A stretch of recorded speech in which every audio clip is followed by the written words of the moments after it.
Hi, this is Joe Satriani. I'm here to tell you about my new album, The Elephants of Mars. Track number 7 is Doors of Perception. This song really got its start with a loop I had done on an acoustic guitar.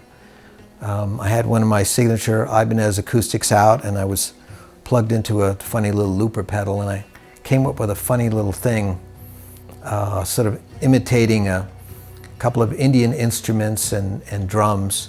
And I copied the loop into a session, and then I started to write on top of it with a really unusual tuning.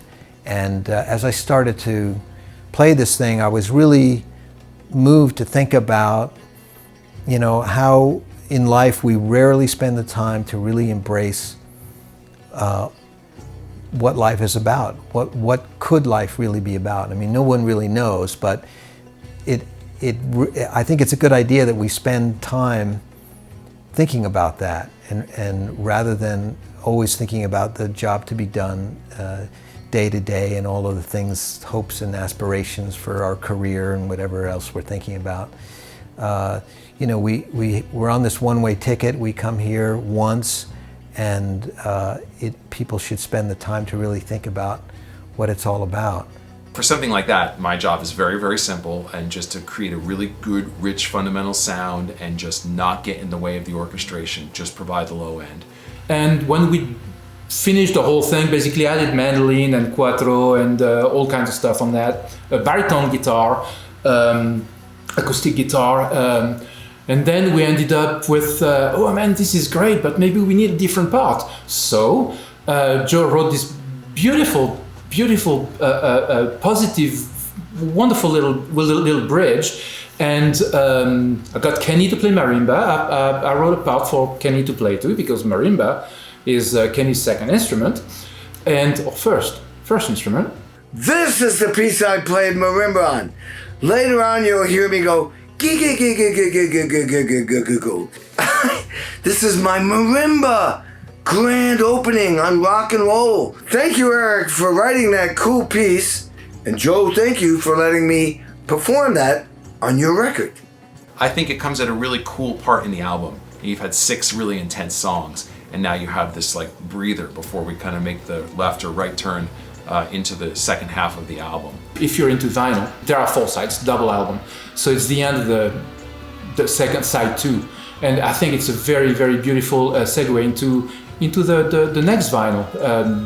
It closes the first chapter, the first vinyl, if you will, and then takes you onto the second one, which is a little different. It builds.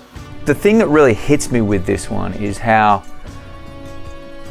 in a very clever way, the lines between major and minor have been beautifully blurred, which is kind of like, to a non-musician, the way that I would explain that is it gives a bittersweetness, and it just accentuates how vast that kind of scene in front of us when we're thinking about being on some other kind of planet, looking out at a very vast view and wondering what this is all about.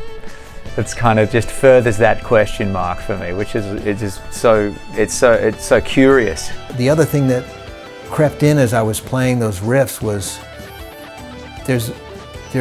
I think there's a good need for people to be vigilant, to keep bad thoughts out of their mind, to keep temptations at bay. And I don't know why it is that life throws temptations at us, that constantly throws options to go the wrong way, but it seems like that's the case. And so part of opening these doors of perception about what life may be really about is also realizing that you have to be on guard and to keep focus on, staying in the light or doing the good thing, however you want to say it.